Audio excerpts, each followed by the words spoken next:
नमस्कार साथियों। आज के लेक्चर में आपका स्वागत है। आज का हमारा टॉपिक है जीआई टैग। जीआई टैग ये एक बहुत ही इम्पोर्टेंट टॉपिक है और इससे एग्जाम में क्वेश्चंस आते हैं। अभी असिस्टेंट प्रोफेसर वाले एग्जाम में क्वेश्चन आया था कसीदाकारी पे। तो इसको आपको ढंग से देखना है, पढ़ना है और समझना है, क्योंकि ये सेंटर और स्टेट दोनों के लिए ही इम्पोर्टेंट टॉपिक है। लेकिन आज मैं आपको राजस्थान से रिलेटेड जो भी जीआई टैग हैं उनको बताना चाह रहा हूँ, और इसमें स्टैटिक भी रहेगा और जो करंट में जो मिले उनका भी हम अध्ययन करेंगे। आपको मैं एक आइडिया देता हूँ जीआई टैग का मतलब क्या है। देखिए, क्या होता है कि कोई विशेष क्षेत्र में कोई विशेष प्रोडक्ट बनता है जो उस क्षेत्र की जो है भौगोलिक स्थिति उसके कारण जो है निर्भर करता है उसकी गुणवत्ता। तो जैसे आपने बीकानेरी भुजिया का नाम सुना होगा। तो बीकानेरी भुजिया जो है वो बीकानेर में बहुत प्रसिद्ध है, बीकानेर की। तो वहाँ की जो जोग्राफिकल कंडीशंस हैं उससे उसकी गुणवत्ता में इन्हेंसमेंट होती है। इस वजह से उस क्षेत्र की जो बीकानेर भुजिया है उसको मिला है जीआई टैग। अब उदयपुर में भी वही भुजिया तो बनती है, कोटा में भी बनती है, लेकिन वो उसका ब्रांडिंग बीकानेरी भुजिया की तरह नहीं कर सकते। वो वहाँ की अपनी नाम से उदयपुरी भुजिया कर देंगे। अगर उसमें कुछ क्वालिटी होगी तो उसको भी जीआई टैग मिलेगा। तो इसी आधार पर जीआई टैग मिलते हैं। बस जीआई टैग की शुरुआत कहाँ से हुई? तो हम इंडिया में देखें तो दार्जिलिंग की चाय जो है उसको सर्वप्रथम हमें देखते हैं कि दार्जिलिंग की चाय को जीआई टैग मिला था, जो कि 15 सितंबर 2003 की बात है। और जीआई टैग पे एक एक्ट आया था 1999 में, 1999 में।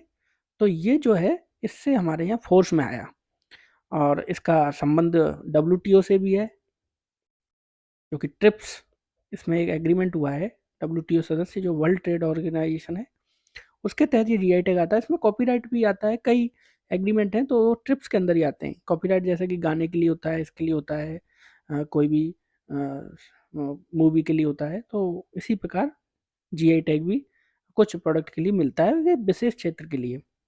तो देखते हैं हम अगला आपका कि जीआई टैग कौन कौन से हमारे राजस्थान में मिले हुए हैं। तो पहला है कठपुतली। ये कठपुतली जो राजस्थान में कठपुतली नृत्य होता है उसके लिए मिला हुआ है, उसके लोगों के लिए मिला हुआ है। तीसरा है Molela clay. Molela clay work जो है ये राजसमंद में प्रसिद्ध है, इसके लिए जीआई टैग है और इसके लोगों के लिए भी है। और फिर चौथे के बाद आता है पांचवा, सांगानेरी पे हैंड ब्लॉक प्रिंट। ये कि हैंड ब्लॉक का काम होता है जयपुर में और कपड़ों पे होता है, इसको भी मिला हुआ है। छठ है आपका थेवा कला। थेवा कला प्रतापगढ़ में ये ज्वेलरी पे होती है, इसके लिए है। सातवां है पोखरण क्ले वर्क। ये मिट्टी से टेराकोटा का यूज करके ये जैसलमेर में ये बहुत प्रसिद्ध है। और आठवां हैंड ब्लॉक प्रिंट बगरू में। ये हैंड ब्लॉक का काम कपड़े पे होता है, जैसे साड़ियाँ, चुंदरी, सूट, इन पे ये हैंड ब्लॉक का काम होता है जयपुर में। नवा है आपका बीकानेरी भुजिया, जिसका अभी मैंने आपको एग्जाम्पल दिया था समझाने के लिए जीआई टैग। ये बीकानेर में प्रसिद्ध है। वहाँ के एटमॉस्फेयर की वजह से इसमें एक अलग टेस्ट और अलग इन्हेंसमेंट होती है इसके प्रोडक्ट में। अब 10वां है ब्लू पॉटरी, जो कि जयपुर में। ये तो इंटरनेशनली फेमस है, इंटरनेशनली ये अंतर्राष्ट्रीय स्तर तक इसका पहुँच है ब्लू पॉटरी की।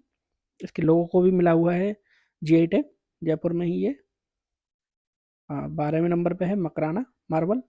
मकराना मार्बल ये आप निर्माण कार्य में मकराने का बहुत यूज होता है, किसी भी मंदिर है, घरों में भी हम यूज करते हैं निर्माण कार्य में, तो मकराना। 13वां है फुलकारी। फुलकारी जो है ये कपड़े पे होती है, राजस्थान में बहुत प्रसिद्ध है। फिर आता है कोटा डोरिया। ये कोटा डोरिया ये साड़ियाँ कोटा डोरिया की साड़ी आपने सुना होगा, कोटा में बहुत प्रसिद्ध है, कोटा में ये बहुत फेमस है। हाँ, इसके लोगों को भी मिला हुआ है। सॉरी, इसको लोगो कर लेना, कहीं कहीं मेरे से लोग हो गया। इसके साड़ियों में इसके साड़ी को मिला हुआ है कोटा में। फिर आती है मेहंदी। ये सोजत की मेहंदी आपने सुना होगा, बहुत प्रसिद्ध है, पाली डिस्ट्रिक्ट में आती है और ये राजस्थान में बहुत प्रसिद्ध है, इसके लिए भी जीआई टैग मिला हुआ है। अब हम देखते हैं कि अगस्त 2023 में जारी जो जीआई टैग हैं वो कौन कौन से हैं। तो पहला है पिछवाई कला। ये नाथद्वारा में है।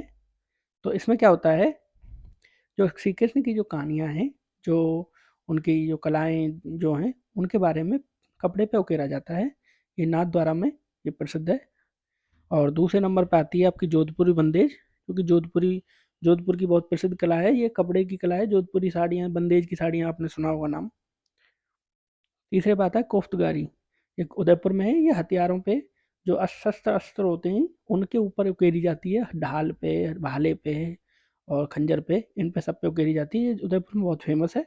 उदयपुर में अस्त्र शस्त्र की जो है एक बहुत ही महत्वता है। आप जगह जगह देखेंगे वहाँ पे शॉप्स लगी रहती हैं, दुकानें लगी रहती हैं और तलवारें बिकती हैं, और ये बहुत ही ज़्यादा वहाँ पे इम्पोर्टेंस रखता है। फिर आता है चौथा उस्ता कला। ये बीकानेर में ऊँट पे होती है। ये ऊँट पे कढ़ाई करना, डिजाइन बनाना उसे सुंदर बनाने के लिए, तो वहाँ के लिए बहुत प्रसिद्ध है। फिर आती है आपकी कसीदाकारी। इस पे ऊपर ही अभी क्वेश्चन आया था असिस्टेंट प्रोफेसर में, और एग्जाम में ये बहुत इंपॉर्टेंट है जीआई टैग, इसलिए इसको ध्यान से पढ़ें। और मैंने एक चार्ट फॉर्मेट में बनाया जिससे कि आपको बहुत आसानी होगी इनको याद करने में। तो बीकानेर की जो कसीदाकारी क्राफ्ट है, ये हाथ से जो हैंड क्राफ्ट का काम होता है कपड़े पे, उसके तहत है। इसमें कांच का भी थोड़ा इस्तेमाल करते हैं, शीशे का।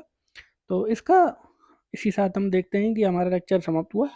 आपको अगर ये लेक्चर अच्छा लगा हो तो इस वीडियो को लाइक करना, चैनल को सब्सक्राइब करना ना भूलें, जिससे कि आपको ऐसे ही एग्जाम से रिलेटेड आउटपुट मिलता रहे।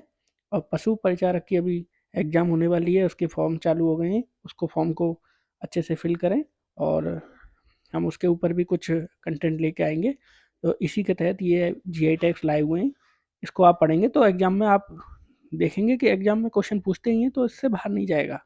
अगर इस पर कोई भी क्वेश्चन पूछा तो वो मेरे जो मैंने कंटेंट दिया इससे बाहर नहीं जाएगा। तो जीआई टैग आपका ऐसे कवर अप हो जाएगा राजस्थान के लिए। तो इसी के साथ मैं लेक्चर को समाप्त करता हूँ। धन्यवाद।